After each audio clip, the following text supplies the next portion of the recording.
Second के कुछ भाग में सारे ब्रह्मांडों की रचना कर दी थी कबीर परमेश्वर ने 1 सेकंड में। और वो क्या नहीं कर सकते आज आपके लिए। एक बार चिट्ठी लिख दी किसी ने कि कबीर जी भंडारा करेंगे, ये साधु संतों के पास भेज दी।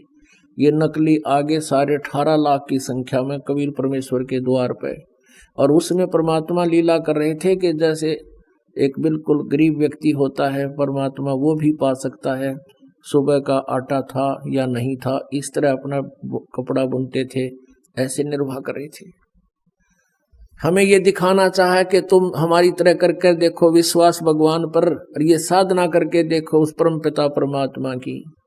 सतलोक से परमात्मा कबीर जी अपना 9 लाख बैलों के ऊपर बना बनाया भोजन लेकर आगे टेंट लगा दिए चारों तरफ। 18 लाख व्यक्तियों को 3 दिन तक भंडारा करा दिया। बरात में 80 आदमी आया करें, और 1 महीने पहले चिंता हो जाती है पूरे गांव में, और वहां 18 लाख को भोजन करा दिया।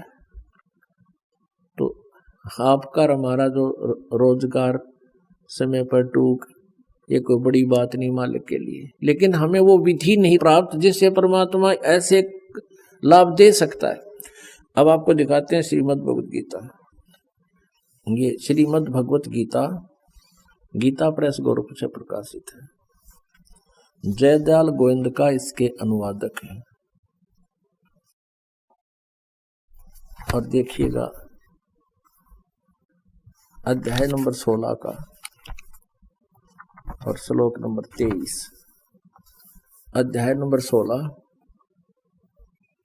श्लोक नंबर 23। जो पुरुष जो व्यक्ति शास्त्र विधि को त्याग कर अपनी इच्छा से मनमाना आचरण करता है वह न सिद्धि को प्राप्त होता है, न परम गति को, और न सुख को ही। 24 में क्लियर कर दिया। अध्याय नंबर 16 का श्लोक 23। इससे तेरे लिए कर्तव्य और अकर्तव्य की व्यवस्था में शास्त्र ही प्रमाण है। ऐसे जानकर तू शास्त्र विधि से नियत कर्म ही करने योग्य है। अब परमात्मा ने कहा कि आप श्री सतगुण विष्णु जी और तमगुण शिव जी की पूजा करते हो। गीता जी में इन तीनों गुणों की रजगुण ब्रह्मा, सतगुण विष्णु, तमगुण शिव जी की पूजा करने वालों को मूर्ख कहा है। अब लाला जी था गीत रखा दिखाऊं देखो। अब परमात्मा ने कहा डट जा, तेरे तन्ना ना देखना हो, मैं दिखाऊंगा। ये देखिएगा श्रीमद् भगवत गीता अध्याय नंबर 7 को आपके रूबरू कराते हैं इस पवित्र सदग्रंथ का। ये देखिएगा अथ सप्तमो अध्याय 7वां अध्याय। इसमें पहले मंत्र में आप देखिएगा, हे पार्थ, अनन्य प्रेम से मुझ में आसक्त चित्त तथा अनन्य भाव से मेरे प्राण होकर योग में लगा हुआ तू जिस प्रकार से संपूर्ण विभूति एवं बल समग्र यानी पूर्ण रूप से मुझको संशय रहित जानेगा उसको सुने। जो कहता है बताऊंगा, ऐसा ज्ञान दे दूंगा तेने, फिर और ज्ञान की आवश्यकता नहीं। 7वें का दूसरे में, मैं तेरे लिए इस विज्ञान सहित तत्व ज्ञान को संपूर्णतः कहूंगा, जिसको ये तत्व ज्ञान नहीं ज्ञान को, इस ज्ञान को संपूर्णतः कहूंगा जिसको जानकर संसार में फिर कुछ भी जानने योग्य शेष नहीं रह जाता। अब पुणात्मा देखिएगा अध्याय नंबर 7 का और श्लोक नंबर 12। और भी जो सतगुण से उत्पन्न होने वाले भाव हैं, जो रजगुण से सतगुण विष्णु जी, रजगुण ब्रह्मा जी से और तमगुण शिव जी से उत्पन्न होने वाले भाव है, उन सबको तो मुझसे ही होने वाले हैं ऐसा जान, परंतु वास्तव में उनमें मैं और वे मुझ में नहीं। अब ये क्लियर करना पड़ेगा, रजगुण ब्रह्मा जी है और सतगुण विष्णु जी और तमगुण शिव जी। ये देखिएगा शिव पुराण गीता प्रेस गोरखपुर से प्रकाशित है। ये देखिएगा शिव पुराण गीता प्रेस गोरखपुर से प्रकाशित है। संपादक हनुमान प्रसाद पोदार, चमनलाल गोस्वामी। गीता प्रेस गोरखपुर से मुद्रित है और प्रकाशित है। इसके अध्याय नंबर 9 के अंदर 110 पृष्ठ पर आपको दिखाते हैं। रुद्र संहिता शिव शिवपुराण पृष्ठ 110 पे 9वें अध्याय के लास्ट में सारा वर्णन करके यहाँ क्लियर कर दिया कि इस प्रकार ब्रह्मा, विष्णु और रुद्र इन 3 देवताओं में गुण है, परंतु शिव गुणातीत माने गए हैं। रजगुण ब्रह्मा है, सतगुण विष्णु, तमगुण शिव जी, ये तीनों देवताओं में गुण है और ये काल गीता ज्ञानदाता इनसे न्यारा है। अब देखिएगा, अब आप जी ने ये श्री शिव पुराण में देखा, थोड़े थोड़े हिंट दे रहा है ये दास, जो आपको बहुत आसानी से समझ में आ जाएंगे।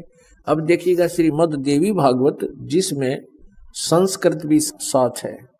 श्रीमद् देवी भागवत हिंदी टीका सहित भाग 1, और ये कहाँ से प्रकाशित है?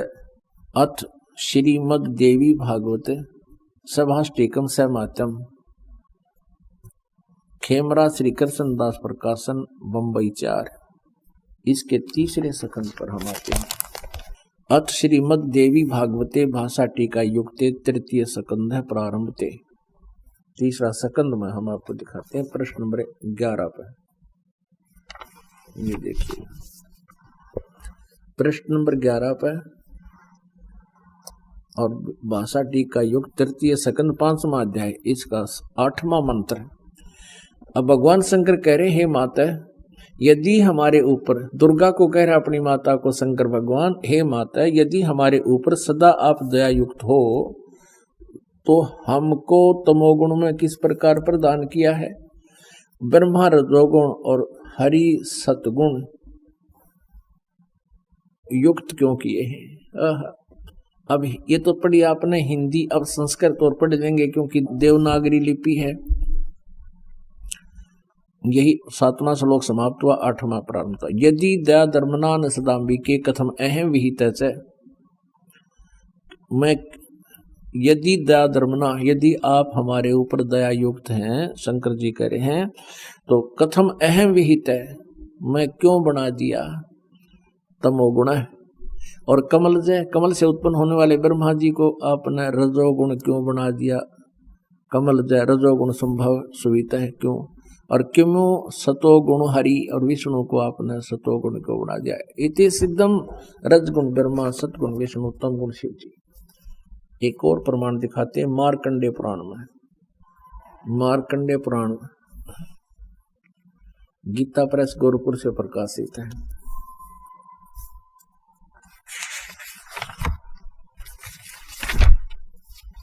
गीता प्रेस गोरखपुर से प्रकाशित है। इनका अनुवादक कोई नहीं है, ये प्रकाशक है। देखिए इसके 123 पृष्ठ पे संक्षिप्त मार्कंडेय पुराण 122, ये 123 पृष्ठ पे यहाँ लिखा है, रजोगुण प्रधान ब्रह्मा, तमोगुण प्रधान रुद्र और सत्व प्रधान विश्वपालक विष्णु है। ये ही 3 देवता हैं और ये ही 3 गुण हैं। कति क्लियर कर दिया, यही 3 देवता हैं और यही 3 गुण हैं। पुण्यात्माओं, अब आसानी से समझ आ जाएगी कि ये पवित्र सदग्रंथ यानी श्रीमद् भगवत गीता। अब फिर देखिएगा श्रीमद् भगवत गीता अध्याय नंबर 7 और श्लोक नंबर फिर देखिएगा 12। अध्याय नंबर 7 का श्लोक नंबर 12 अब आपको पढ़ के सुनाते हैं। और भी जो सतगुण से उत्पन्न होने वाले भाव, सतगुण माने विष्णु जी से सतीथि, और भाव है जो रजगुण ब्रह्मा जी से और तमगुण शिव जी से। क्लियर हो गया कि रजगुण ब्रह्मा जी हैं, सतगुण विष्णु जी हैं और तमगुण शिव जी। इनसे जो कुछ भी हो रहा है, सृष्टि, सतीथि और संहार, उन सब को मुझसे ही होने वाले हैं ऐसा जान। क्योंकि ये काल को 1 लाख मानव शरीरधारी प्राणी खाने का श्राप लगा हुआ है। इसका निमित्त यही है।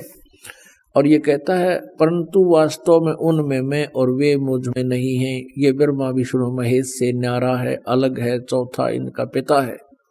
अब 13 में स्पष्ट कर दिया। गुणों के कार्य रूप सात्विक, राजस और तामस, इन तीनों प्रकार के भावों से यह सारा संसार प्राणी समुदाय मोहित हो रहा है। इन तीनों गुणों से परे रजगुण ब्रह्मा, सतगुण विष्णु, तमगुण शिव जी से परे मुझ अविनाशी को नहीं जानता।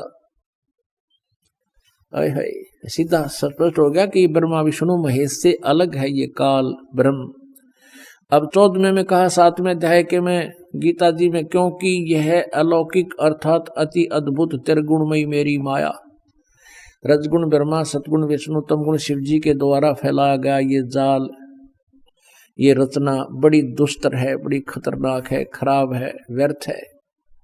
जो पुरुष केवल मुझको निरंतर भजते हैं वे इस माया को उल्लंघन कर जाते हैं, यानी इन तो ऊपर उठ जाते हैं। ब्रह्मा विष्णु महेश से अधिक ब्रह्म की साधना से लाभ मिलता है। अब 15 में के कहा गीता ज्ञानदाता ने, माया के द्वारा कि इस रजगुण ब्रह्मा, सतगुण विष्णु, तमगुण शिव जी के द्वारा जिनका ज्ञान हरा जा चुका है, इस त्रिगुणमयी माया के द्वारा जिनका ज्ञान हरा जा चुका है, यानी ब्रह्मा विष्णु महेश से आगे भक्ति करने को तैयार नहीं, इन्हीं से मिलने वाले अक्षणिक सुख पर ये आश्रित हो चुके हैं, वो असुर स्वभाव को धारण किए हुए ब्रह्मा विष्णु महेश के पुजारियों को क्या कहा गीता जी में, आसुर यानी राक्षस स्वभाव को धारण किए हुए मनुष्यों में नीच, दूषित कर्म करने वाले मूढ़ लोग यानी मूर्ख लोग मुझको नहीं भजते। अपने आत्मा जिसको परमात्मा चाहिए, अब ज्ञान इतना स्पष्ट हो चुका है कि अब वो चूक नहीं सकता। अब धर्मदास जी बहुत ध्यान से सुन रहे हैं और प्रत्यक्ष प्रमाण देख भी रहे हैं। अब धर्मदास जी को परमात्मा ने क्लियर कर दिया कि अब सुन ले, इनकी सुनाता हूं तेरे को कैसे रजगुण ब्रह्मा है, इन तीनों गुणों के उपासकों को कैसे राक्षस और राक्षस स्वभाव को धारण किए हुए मनुष्यों में नीच दूषित कर्म करने वाले मूर्ख कहा है। अपनात्मा प्रत्यक्ष प्रमाण है। हमारे इतिहास और पुराने पिछली जो कहानियां हैं, कथाएं हैं, वो प्रत्यक्ष प्रमाण करती हैं। एक भस्मागिरी नाम के भगवान शिवजी तमगुण के उपासक थे और उन्होंने भगवान शिवजी के द्वार के सामने, गेट के सामने सिर आसन पर 12 वर्ष तक तप किया। पार्वती जी ने प्रार्थना की कि भगवान आप समर्थ भगवान हो, आपका ये दास क्या मांगता है, इसको दे दो, ये बहुत दिनों से आपके द्वार पर आपकी साधना कर रहा है। भगवान शिव ने कहा कि मांग भी भस्मागिरी, क्या मांगता है। भस्मागिरी ने कहा कि प्रभु ऐसे नहीं मांगूंगा, आप वचनबद्ध हो जाइए। भगवान शंकर जी ने सोचा तपस्वी है, साधक है, मेरे पास 8 सिद्धियां हैं, कोई सिद्धि दे दूंगा प्रसन्न हो जाएगा। सिद्धि मांगता होगा तो भगवान शिव जी ने कहा भाई मैं वचनबद्ध हो गया। वचनबद्ध होने का नाम सुनते ही खड़ा हो गया छोड़कर सिरासन। बस उस भस्मागिरी ने कहा कि प्रभु आपके हाथ में जो ये कड़ा है, ये कड़ा मुझे दे दे। उस कड़े में क्या विशेषता थी कि उस कड़े को किसी के सिर पे रख कर यूं कह दे भस्म, वो व्यक्ति जल कर मर जाता था, 1 सेकंड में राख हो जाती थी, नष्ट हो जाता था। भगवान शंकर जी वचनबद्ध हो गए थे, उन्होंने वो कड़ा निकाल कर उसको दे दिया, ले बच्चा। अब शंकर भगवान ने सोचा था न्यू था कि ये जंगल में रहता है, हिंसक पशुओं से, राक्षसों से बचाव के लिए लेता होगा। भस्मागिरी का उद्देश्य क्या था कि इस भगवान शंकर को मारूं और पार्वती को पत्नी बनाऊं। ये कहते ही कड़ा हाथ में आते ही और तेवर बदल गए। कहने लगा बोले शंकर होशियार है, अब तुझे मारूंगा, पार्वती को अपनी पत्नी बनाऊंगा। हा हा हा, बड़ा खुश हुआ ढेड। अब शंकर भगवान ने सोचा ये तो भाई सचमुच एकदम त्योड़ी बदल गया, कहते रह कर रहा था। और वो कड़ा न्यू दिखाया, भगवान शंकर ने तो डांक ठोक दी, यानी स्पीड खींच दी। कति पता था उनको तो कि तो 1 मिनट में कर देगा काम। अपने आत्माओं हम ये लीला पढ़ा भी करते थे, शिव पुराण में भी पढ़ रखी है, लेकिन कभी इस दिमाग में नहीं आई कि ये अविनाशी क्यों है और ये डर के भाजे। ये अविनाशी कितने थे, जब डर के भाज लिए दौड़ लगा दी। फिर भगवान ने कहते हैं पार्वती रूप बनाया और आगे आगे भगवान और पाछे पुजारी भाग रहे थे, बीच में खड़े हो गए पार्वती रूप बना के। अब और तक है भगवान विष्णु ने बनाया, विष्णु और का कड़े में था वाणी का, खुद परमात्मा पूर्ण ब्रह्म ही आकर ये लीला करते हैं और क्रेडिट इनको दे जाते हैं ताकि भगवान में इन बच्चों की आस्था बनी रहे। अब पार्वती को देखते हैं, भस्मागिरी का तो लाग गया ब्रेक, खड़ा हो गया। और उसको ये पता था भस्म कंडा तेरे हाथ में है, शिव जी तो 100 किलोमीटर तक डटे नहीं, टोया भी ना पावे, तो वो खड़ा हो गया वहां पर। पार्वती कहने लगी रुक जाओ, अब वो तो आपके निकट आने वाले नहीं है, आ जाओ मेरे साथ और डांस करके दिखाओ मुझे पहले। अब भस्मागिरी कहने लगा मैं जंगल में रहने वाला व्यक्ति, तपस्वी आदमी, मन डांस करना तो ना आवे। तो पार्वती रूप में भगवान बोले आजा मैं सिखाऊं तेरे ते, इस पैर ने आगे कर, इस पैर ने पाछे कर, इस हाथ ने ऐसे कर, इस नौकर करा कर वो ऊपर ले आई कि इसने और कर ऊपर और कर। वो भस्म कड़े वाला जो शर्पा लिया ना, जब कह दिया भस्म, वो भस्मागिरी मर गया। उस कड़े को लेकर वो भगवान फिर प्रकट हो गए अपने विष्णु रूप में उस शंकर जी के सामने और कहा भोलेनाथ डट जा। शंकर भगवान डट जा, रुक जाओ। भगवान शंकर बोला बाजले बाजले आजा मेरे पाछो पाछो, मर गया। अब क्या बात होगी कि भस्मागिरी नाम के दुष्ट ने मेरे से तप करके भस्म कड़ा मांग लिया और मेरे पीछे भाज रहा है। तो भगवान ने कहा कि उसको तो मैंने मार दिया, तू शांति रख, देख यो कड़ा में ले रहा। जो कड़ा देख के जब शांति हुई, सचमुच कड़ा तो वही है। अपने आत्माओं उस दुष्ट भस्मागिरी की, अब उस तमगुण शिव जी के पुजारी की सोच इस गीता जी से मेल खा रही है। अपनी माता को गुरु की पत्नी माता के तुल्य होती है और वो उसको पत्नी बनाना चाहता है। इसलिए गीता जी में कहा कि इन तीनों गुणों के पुजारी रजगुण ब्रह्मा, सतगुण विष्णु, तम गुण शिव जी के राक्षस स्वभाव को धारण किए मनुष्यों में नीच और दूषित कर्म करने वाले मूर्ख है।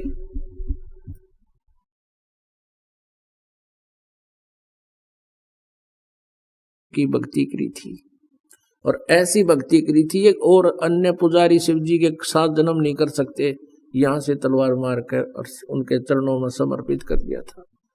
और उस साधना से क्या मिला, उसने जैसा किया था वैसा ही वर्क डन मिल गया।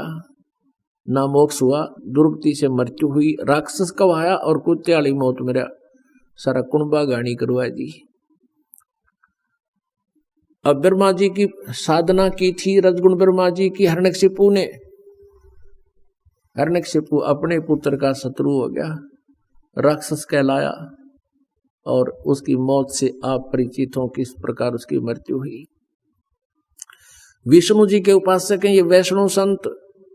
एक बार कुंभ के पर्व का हर की पैड़ियों पर संयोग हो गया हरिद्वार में। ये सभी गिरी, पुरी, नाथ, ओगड़, नागा, ये सभी तमगुण शिव जी के पुजारी हैं और वैष्णु साधा विष्णु जी के पुजारी हैं। वैष्णु जो संत हैं साधक, ये सतगुण विष्णु जी के पुजारी हैं।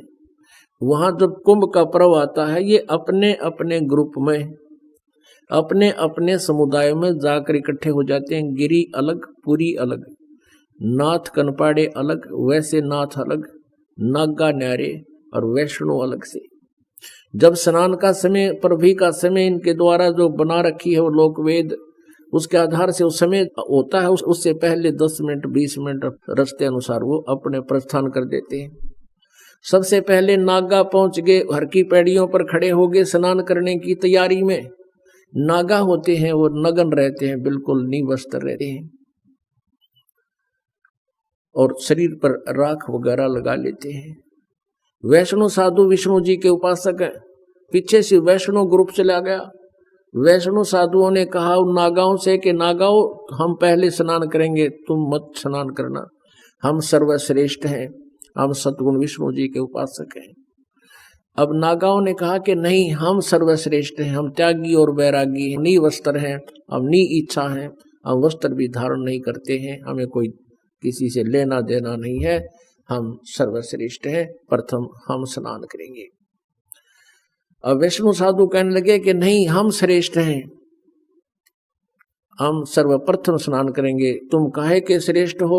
नागाओं से कहने लगे, तुम सरड फरड टट्टी के हाथ भी ना धोते, पशु की तरह नंगे फिरते हो, बाहर मरो, पहले हम नहावांगे, बाहर आओ।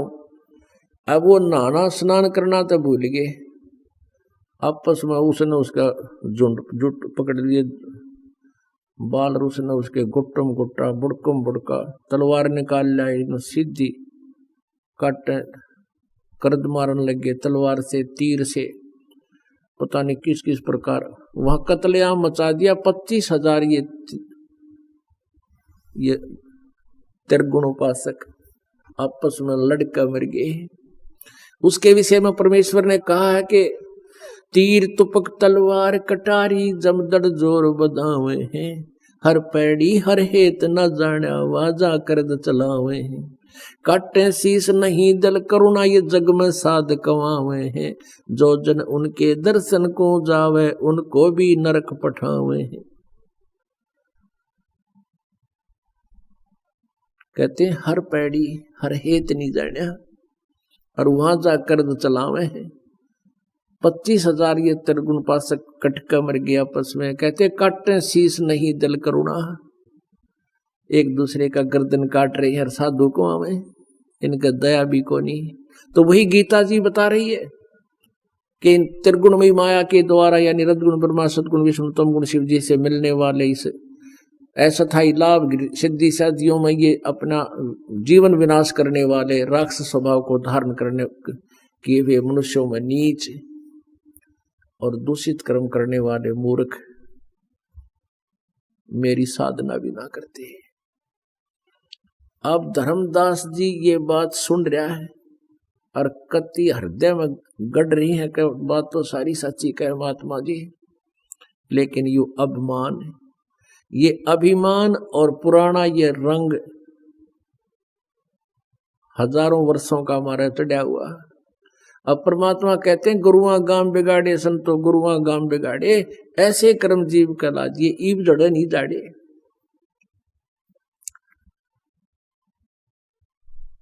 अब धर्मदास ने सारी आंखें देख ली, फिर भी धर्मदास जी कहने लगे बाबा जी तो मुसलमान है, इसलिए तो हमारे हिंदू देवताओं की बदनामी करना चाहता है। और सुन ले, उद्देश्य ये था कहने का कि तुम मांस खाते हो, मुसलमान हो। और धर्मदास जी कहता हम जीव हिंसा नहीं करते, हम औरों की तरह जीव हिंसा नहीं करते। और आगे से मेरे से इस टॉपिक पर बात मत करिए बाबा जी, बस फाइनल कह दिया। यानी इतना दुख मान गया और सच्चाई सामने रखी है। परमात्मा ने पता था काल प्रवेश कर गया, ये इसके अंदर आ गया, काल बेटी का बाप, एकदम अंतर ध्यान हो गया परमात्मा वहां से सामने से। अच्छा भाई धर्मदास जी, मैं कह तो तेरे हित में रहा था बच्चा, आप आगे तेरी इच्छा ना स्वीकार कर, नाराज ना हो मेरे से, न्यू कहकर अंतर ध्यान हो गए। अदृश्य सामने से अब सर घूम गया तो उसका धर्मदास का, अब सामने से एकदम अदृश्य हो जा, कलेजा पाट गया। अब ये तो भगवान था, ये तो परमात्मा थे। ओए होए, देख कितनी सच्चाई बतावे थे। अपने आप को कोसने लगा मैं कितना दुष्ट नीच हूं। ओए होए, सच्चाई आंखों देख कर भी नहीं माना। अब पुण्यात्माओं सारा दिन इसी चिंतन में गया, काफी आधा दिन तो चला गया था ये वार्ता में। अब शाम होगी, श्याम ने इसी चिंतन में पड़कर सो गया। ही भगवान देख मैंने कैसा अनमोल अवसर खो दिया, और रो रहा है।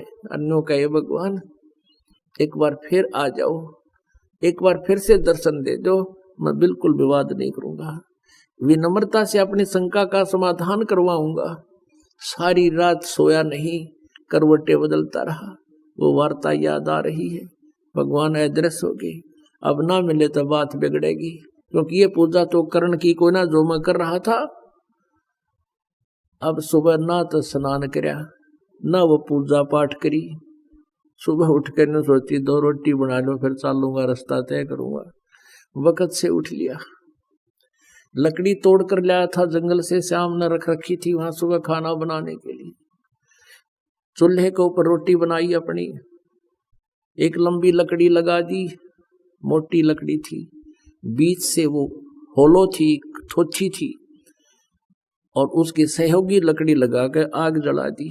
रोटी पौन लग गया, भात बना ली, सब्जी बना ली, और इसी दौरान सूर्य उदय होने वाला ही था, रोशनी सी होगी। उधर से वो लकड़ी जलती जलती चूल्हे के निकट आगे, उसका एंड क्या देखा धर्मदास जी ने रोशनी होते ही, कि उस लकड़ी के अंदर से जो थोथी थी उसके अंदर से चींटियां अपने अंडे मुख में लेकर बाहर निकलने का प्रयत्न कर रही है, और लकड़ी के पीछे लास्ट एंड में एक तरल पदार्थ सा उबल रहा होता है जो थोड़ी सी गिल्ली होती है। अब चींटियां वहां से निकलना चाहती हैं, और वो उस तरल पदार्थ के ऊपर पानी से उबल रहा था, लास्ट में उस पर चटक चटक होकर मर रही है, आगे से अग्नि में जल रही है। अब धर्मदास जी ने सोचा, हे भगवान आज तो नाश हो गया, कति आज तो घोर पाप हो गया भगवान, इतनी लंबी लकड़ी थी या, और अब इसमें जलते जलते या 1 फुट की रहेगी, इसमें तो करोड़ों चींटियां मर गई जल के। एकदम कांप गया सारा, लोटा पानी का डाल दिया, जितनी सब्जी रोटी बनी थी बन गई, बुझा दी आग तुरंत। अब रोन लग गया बैठ के कि भगवान इतना पाप है, आज तो ढेर ला लिया मैंने पाप का। फिर सोचा कि इसका कैसे प्रायश्चित करूं, अपने आप आइडिया ला लिया कि आज मैं निराहार रहूंगा, और ये आहार किसी साधु संत को खवा दूंगा जो रोटी मैंने बनाई है जिसमें ये चींटी जल गई। इस उद्देश्य से सब रोटियों को रख के थाली में, सारी सब्जी को ऊपर कपड़ा डाल के, और ले चला साधु की तलाश में तालाब के चौबर्द घूमने लग गया। थोड़ी सी दूर पर गए थे वही परमात्मा अन्य वेशभूषा में, जो हिंदू संत होते हैं महात्मा, उस तरह के रूप बना के लाल से कपड़े, और एक वृक्ष के नीचे बैठे। धर्मदास जी की दृष्टि गई कि हम महात्मा बैठे हैं। वहां जाकर कहा, ले महाराज भूख लगी होगी, भोजन पालो। परमात्मा ने कहा, हाँ धर्मदास भूख लगी है भाई। अब धर्मदास नाम सुना, थोड़ा चौकन्ना तो हुआ, फिर सोचा मैं बहुत भंडारे करता हूँ, और इस साधु कभी भंडारे में आया होगा, मुझे जानता होगा। रख दिया। परमात्मा एक लोटे में जल लिए हुए थे अपना, उस जल को उठाया, एक मंत्र बुदबुदाया, और जल पूरी थाली पर, रोटियों पर, सब्जी पर छिड़क दिया, छींटे ला दिए। उसी समय सभी रोटी की और सब्जी की चींटी बन गई, और सारी थाली काली होगी, चींटी मुंह मंडे ले रही, और पूरी थाली भर गई, निकलो बार गुच्छे के गुच्छे। और फिर परमात्मा उसी रूप में आगे